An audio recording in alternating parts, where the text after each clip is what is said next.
شاپور چند قدم زرنگار اور بلند و بالا تخت کے قریب ہو گیا۔ ہاں، اب بتاؤ، ہماری ملکہ شیریں کا کیا حال ہے؟ اسے کبھی ہماری یاد بھی آتی ہے؟ شاپور نے خسرو پرویز کی طرف سے نظریں پھیر کر دربار کے نقیب کو دیکھا، جو شاپور اور خسرو کی گفتگو بڑی توجہ سے سن رہا تھا۔ خسرو شاپور کا مطلب سمجھ گیا۔ تم جا سکتے ہو، خسرو پرویز نے نقیب کو حکم دیا۔ نقیب سر جھکائے دربار سے نکل گیا۔ اب دربار میں صرف خسرو اور شاپور تھے۔ دربار کے باہر سخت پہرا تھا۔ ہاں، اب کہو شاپور، خسرو پرویز بولا۔ عالی جان، دیواروں کے بھی کان ہوتے ہیں، اور آپ کے دربار کے تو تمام نقیب جاسوس ہیں۔ جاسوس؟ خسرو چونک پڑا۔ کیسے جاسوس؟ کس کے جاسوس؟ میں کسی کا نام تو نہیں بتا سکتا، شاپور نے سر ہلاتے ہوئے کہا، مگر یہ ضرور جانتا ہوں کہ آج کل آپ اور کیسر روم کی شہزادی مریم میں کچھ ناچاکی ہے۔ خسرو حیران رہ گیا۔ اس نے مشکوک نظروں سے چاروں طرف دیکھا، پھر آہستہ سے کہا، یہ بات تو ٹھیک ہے شاپور، مگر تم تک یہ خبر کیسے پہنچی؟ میرا مطلب ہے، تمہیں کس نے بتایا؟ مجھے بتایا تو کسی نے نہیں، شاپور نے انکار کیا، مگر یہ خبر ارمن گرجستان کی ریاست میں ہر ایک کی زبان پر ہے۔ تم نے ٹھیک کہا شاپور، خسرو نے گھبرائے ہوئے لہجے میں کہا۔ واقعی میرے دربار کا ہر نقیب اور ہر کاڑا جاسوس ہے، اور اس دربار کی خبریں دوسرے مقامات تک انہی لوگوں کے ذریعہ پہنچتی ہیں۔ مگر یہ بتاؤ، کیا ملکہ شیریں کو بھی اس کی خبر ہے؟ نہیں، کچھ نہیں، انہیں کچھ نہیں معلوم، شاپور نے بتایا۔ ان دنوں تو وہ رات دن اپنے محل کی آرائش اور زیبائش میں لگی رہتی ہیں۔ بڑا خوبصورت محل بنوایا ہے انہوں نے۔ یہ محل اور اس محل کا نام بھی انہوں نے اپنے نام پر قصر شیریں رکھا ہے۔ مدائن کا کوئی محل قصر شیریں کا مقابلہ نہیں کر سکتا۔ اس محل کو کس نے تیار کیا ہے؟ خسرو نے دلچسپی سے پوچھا۔ فرہاد اس کا نام ہے، وہ میرا استاد بھائی ہے، شاپور نے بتایا۔ کیا وہ ہمارے لیے ویسا ہی خوبصورت محل نہیں بنا سکتا جیسا اس نے وہاں بنایا ہے؟ خسرو کے دل میں شیریں سے مقابلہ کرنے کی خواہش پیدا ہوئی۔ نہیں عالی جان، اب فرہاد کچھ بھی نہیں کر سکتا، وہ پاگل ہو گیا ہے، شاپور نے بڑے دکھ سے بتایا۔ کیوں؟ وہ پاگل کیسے ہو گیا؟ خسرو پرویز نے فرہاد میں خواہ دلچسپی لینا شروع کر دی۔ یہ بھی میری ہی غلطی ہے شہنشاہ، شاپور نے ٹھنڈی سانس لی۔ نہ میں فرہاد کو بلواتا اور نہ ایسا کچھ ہوتا جو ہو گیا ہے۔ خسرو نے شاپور کو تیز نظروں سے دیکھا اور بولا، یہ تم کیا فضول باتیں کر رہے ہو؟ فرہاد میرا استاد بھائی ہے، میں اسے نہ بلواتا اور وہ نہ پاگل ہوتا، یہ سب کیا ہے؟ یہ کہاں کی باتیں ہیں؟ تم ہوش میں ہو؟ جانتے ہو تم اس وقت کس کے حضور میں ہو؟ جی عالی جان، میں سب کچھ جانتا ہوں، اور سمجھتا ہوں، شاپور نے دکھ بھرے لہجے میں کہا، یہ سب میری غلطی کا نتیجہ ہے۔ نہ میں فرحاد کی ملکہ شیری کے لیے محل بنانے کے لیے اسے لاتا اور نہ سب کچھ ہوتا جو ہو گیا۔ عالی جاں، اس غلطی کا میں ذمہ دار ہوں، آپ مجھے سزا دے سکتے ہیں۔ شاپور، تم ہمارے مشیر ہو، تم نے ہمارے لیے بہت سے کام کیے ہیں، مگر کسی وقت تم بہک جاتے ہو۔ صاف صاف بتایا جائے کہ اصل بات کیا ہے۔ خسرو نے تلخ لہجے میں کہا۔ اچھا تو سنیے عالی جاں، شاپور سنبھل کے بولا، اب یہ سر رہے یا نہ رہے مگر میں حضور سے جھوٹ نہیں بولوں گا اور ہر بات سچ مچ بتاؤں گا۔ خسرو حیران نظروں سے اسے دیکھ رہا تھا۔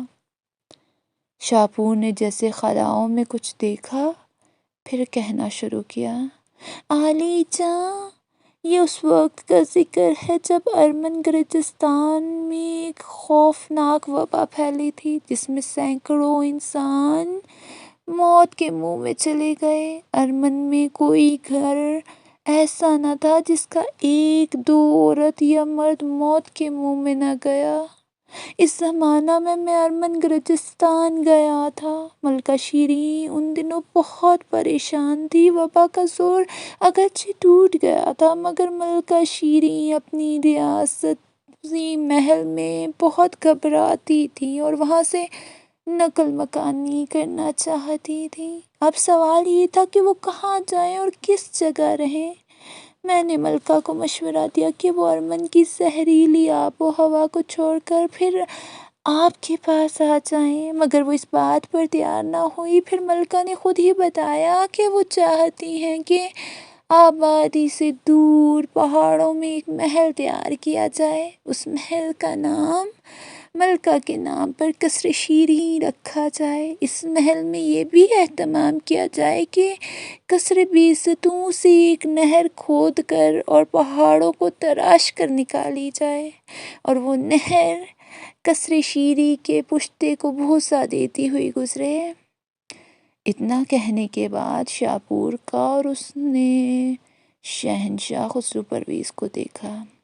خسرو بڑی دلچسپی سے اس کی باتیں سن رہا تھا۔ اس نے شاپور کو خاموش دیکھا تو کہا، آگے بیان کیا جائے، کیا محل تیار ہو گیا؟ جی عالی جاں، قصر شیریں تیار ہو گیا اور اسے میرے استاد بھائی فرحاد نے رات دن ایک کر کے اور اپنی جان جوکھوں میں ڈال کر تیار کیا۔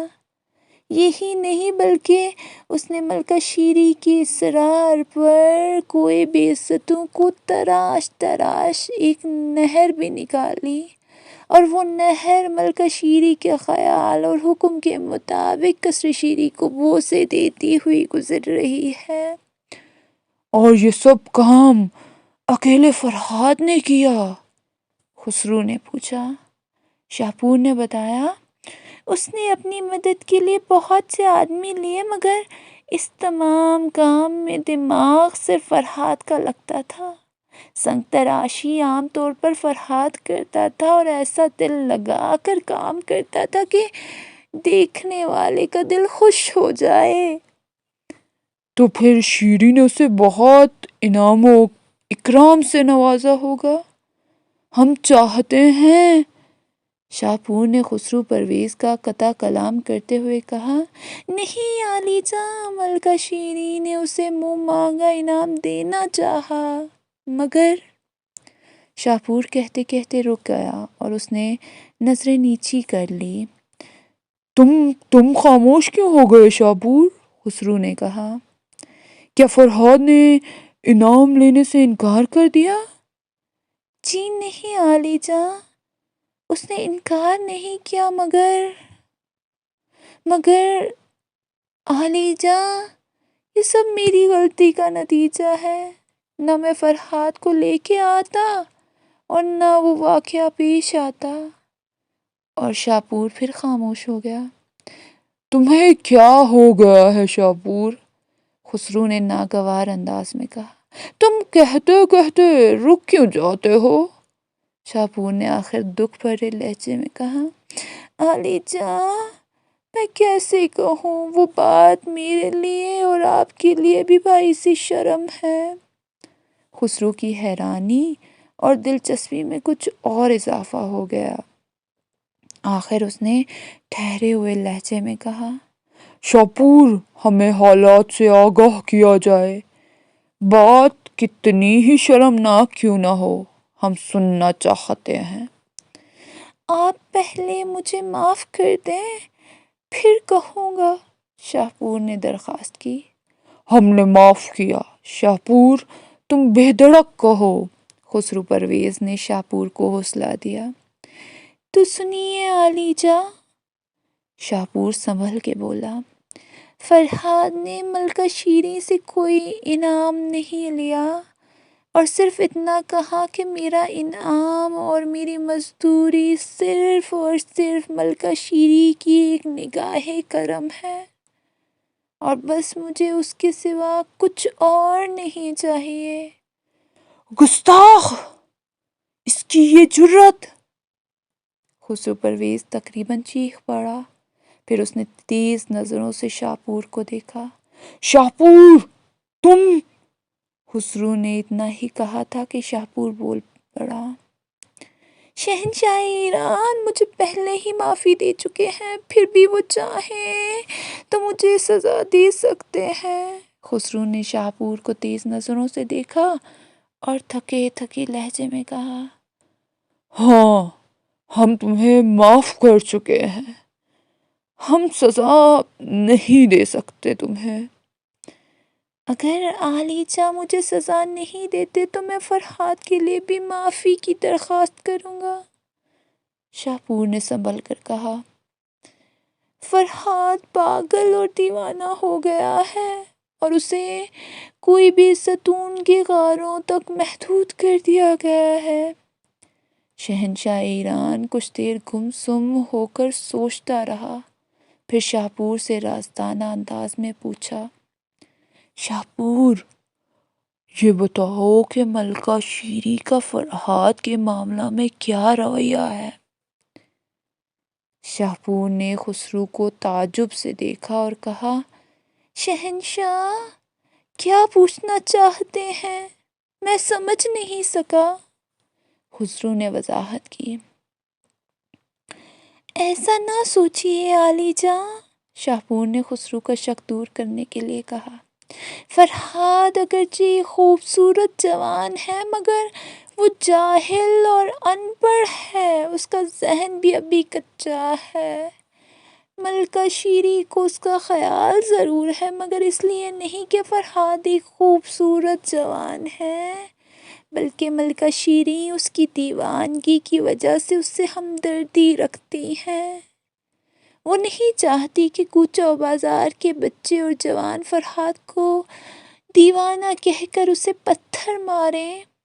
خسرو کو اطمینان نہ ہوا، اس نے کہا، ہم دراصل یہ جاننا چاہتے ہیں کہ…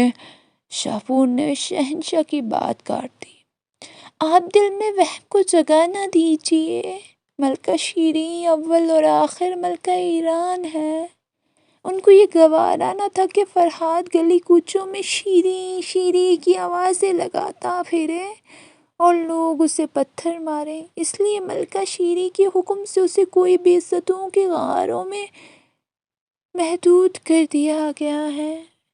کیا ایسا نہیں کیا جا سکتا کہ فرہاد کو یہاں بلا کر سمجھایا جائے اور اسے مجبور کیا جائے کہ وہ ملکہ شیریں کا خیال اپنے دل سے نکال دے؟ خسرو نے اپنا اندیہ ظاہر کیا۔ نہیں عالی جاں، شاپور نے شہنشاہ کے خیال کی تردید کرتے ہوئے کہا، دیوانہ تو آخر دیوانہ ہی ہوتا ہے، وہ آپ کی بات سمجھ ہی نہیں سکے گا اور یہ بھی ممکن ہے کہ وہ آپ کے حضور گستاخی کر بیٹھے۔ خسرو نے ہنس کر کہا، شاپور تم نے سنا نہیں کہ مار کے آگے بھوت بھی بھاگتا ہے؟ پہلے ہم ڈرائیں گے، دھمکائیں گے، ہمیں امید ہے کہ وہ ہمارا دربار اور ہمیں دیکھ کر ہماری بات ضرور مان جائے گا، اور اگر اس نے ضد پر کمر باندھی اور صاف انکار کر دیا تو پھر وہ اپنی جان سے جائے گا۔ نہیں شہنشاہ نہیں، شاپور نے بھرپور انداز میں خسرو کی مخالفت کی۔ دیوانہ جان سے بھی بیگانہ ہوتا ہے، میں نہیں چاہتا کہ اعلیٰ حضرت اس دیوانے سودائی کے خون سے اپنے ہاتھ رنگے۔ وہ غریب بے گناہ ہے اور محبت تو یوں بھی انسان کو عقل و خرد سے بیگانہ کر دیتی ہے۔ میں اس معاملہ میں عالیجاں کی رائے سے اتفاق نہیں کر سکتا۔ آخر بہت بحث و مباحثے کے بعد یہ طے ہوا کہ قاصد بھیج کر فرہاد کو بلایا جائے اور اسے سمجھایا اور آزمایا جائے۔ چنانچہ شہنشاہ ایران نے ایک سمجھدار قاصد کو اسی وقت کوئی بیستوں کی طرف روانہ کیا کہ وہ تیشہ بردار فرہاد کو تلاش کر کے اسے شہنشاہ کا پیغام دے اور اسے ساتھ لے کر جلد از جلد واپس آئے۔ حکم شاہی پا کر قاصد بیستوں کی طرف روانہ ہوا اور خاک چھانتا اور خاک پھانکتا آخر فرہاد تک پہنچا۔ فرہاد اپنے ہوش و حواس میں نہ تھا۔ قاصد نے اسے دلاسا دیا اور فرہاد کو یہ فریب دیا کہ شہنشاہ ایران نے اسے بلایا ہے اور وہ چاہتا ہے کہ فرہاد اور شیری کی شادی کر دی جائے۔ قاصد نے فرہاد کو بہت دم دلاسا دیا اور آخر اسے اپنے ساتھ چلنے پر کسی نہ کسی طرح آمادہ کیا۔ دیوانہ اور بھولا بالا فرہاد آخر قاصد کے فریب میں آ گیا اور اس کے ساتھ خسرو سے ملنے کے لیے چل پڑا۔ ایک ہفتے کے طویل سفر کے بعد قاصد اور فرہاد مدائن پہنچے اور قاصد نے فرہاد کو درباری شاہی میں پیش کیا۔ جب دربار یوں کو معلوم ہوا کہ فرہاد ہے جو عشق شیری میں دیوانہ اور سودائی ہو گیا ہے تو انہوں نے اسے بڑی دلچسپی اور توجہ سے دیکھا۔ فرہاد خاک اور مٹی میں اٹا ہوا تھا مگر اس نے سرکار دربار کی کوئی پرواہ نہ کی اور اپنی دھن میں مست بیٹھا رہا۔ لوگ اسے دیکھ رہے تھے مگر فرہاد کسی کی طرف نہ تو دیکھتا تھا اور نہ توجہ دیتا تھا۔ آخر خسرو پرویز اور فرہاد میں سوال و جواب شروع ہوئے۔ شہنشاہ ایران نے پوچھا، فرہاد تیرا گھر کہاں ہے؟ فرہاد نے جواب دیا، میں شہر محبت میں رہتا ہوں۔ خسرو نے پوچھا، تیرے شہر کے لوگوں کا پیشہ کیا ہے؟ فرہاد نے جواب میں کہا، وہاں دیدار اور پیار کی خرید و فروخت ہوتی ہے۔ خسرو نے کہا، جان گنوانا پاگلوں کا کام ہے۔ فرہاد نے جواب دیا، راہ عشق میں جان گنوانا کوئی عجیب بات نہیں۔ خسرو نے سوال کیا، تیرے دل میں شیری کی کتنی محبت ہے؟ فرہاد کا جواب تھا، شیری کی محبت میری رگ رگ میں رچی بسی ہے۔ خسرو نے کہا، شیری کے عشق سے باز آ جا۔ فرہاد نے جواب دیا، نصیحت کرنے سے عشق اور زیادہ ہو جاتا ہے۔ خسرو نے پیشکش کی، شیری کو بھول جا، میں تجھے مالا مال کر دوں گا۔ فرہاد نے جواب دیا، میں شیری کے عشق پر 100 شاہی تاج نشاور کرتا ہوں۔ خسرو نے کہا، شیریں شہزادی اور ملکہ ہیں، تیرے پلے کیا ہے؟ میرا دل، اس سے بڑا خزانہ اور کیا ہو سکتا ہے؟ آخر خسرو نے جھلا کر کہا، میں تجھے قتل کروا دوں گا۔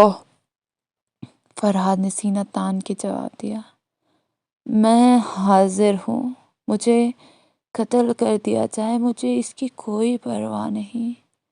کیسر و کسریٰ کے افسانے دنیا بھر میں مشہور ہیں۔ سلطنت روم اور سلطنت ایران کے یہ بادشاہ اور شہنشاہ جن کے نام سے پہلے کیسر اور کسریٰ کے لقب لگائے جاتے تھے، یہ جس قدر عظیم اور اعلیٰ قدر حکمران تھے اتنے ہی بڑے جابر اور ظالم بھی تھے۔ ان کے ایک اشارے سے مقتولین کے ڈھیر لگ جاتے تھے۔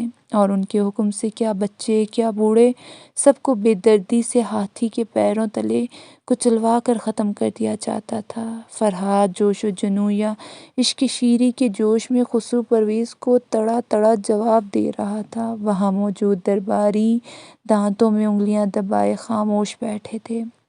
شاپور بار بار فرہاد اور خسرو کی گفتگو کو ختم کرنے کی کوشش کرتا مگر خسرو اسے ہاتھ کے اشارے سے روک رہا تھا۔ آخر شاپور سے صبر نہ ہوا اور چیخ پڑا، اے ایران کی عظیم کسریٰ اور اپنے وقت کے سب سے بڑے تاجدار خسرو پرویز، آپ کو اپنی شان و شوکت اور رعب و دبدبا کی قسم اب بس کیجیے اور دیوانے اور سودائی فرہاد کی بد کلامی سے درگزر فرمائیے۔ نہیں شاپور، ایسا نہیں ہو سکتا، خسرو پرویز دھاڑا۔ اس ذلیل کیڑے نے ہمیں جواب دے کر ہماری توہین کی ہے، اب اسے دنیا میں رہنے کا کوئی حق نہیں۔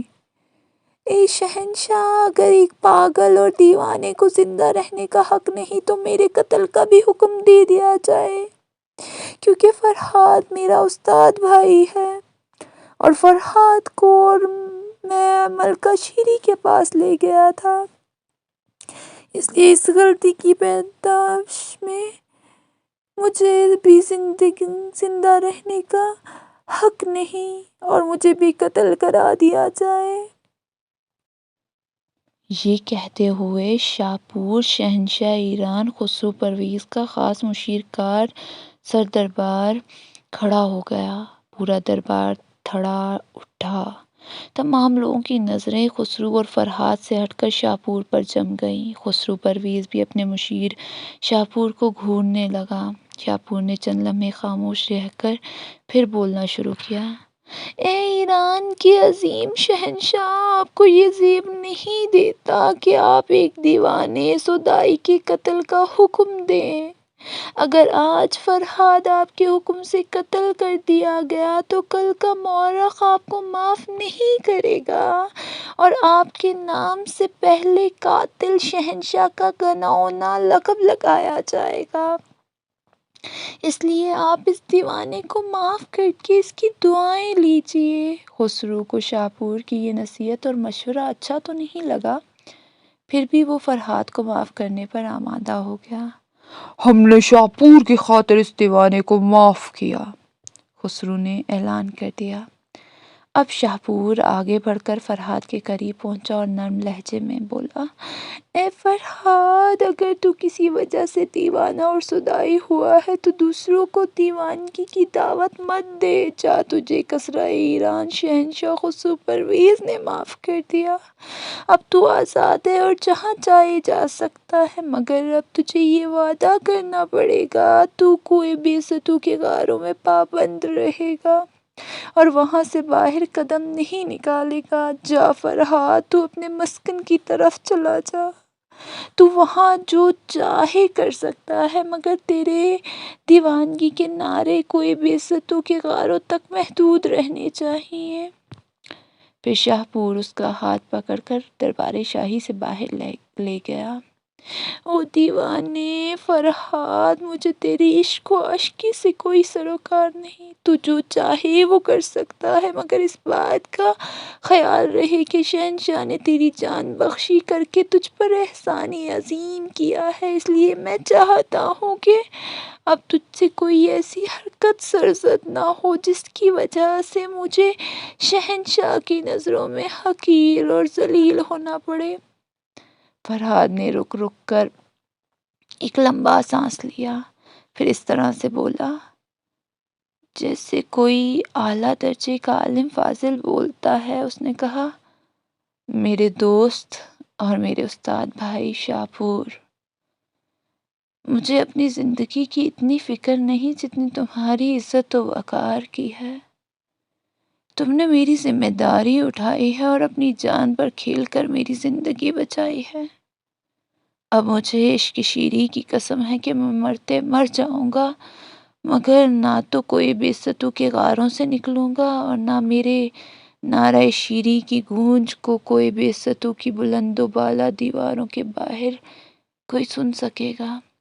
فرحاد کی اسی یقین دہانی کے بعد شاپور کو اطمینان ہو گیا کہ اب فرحاد انسان بن کے رہے گا۔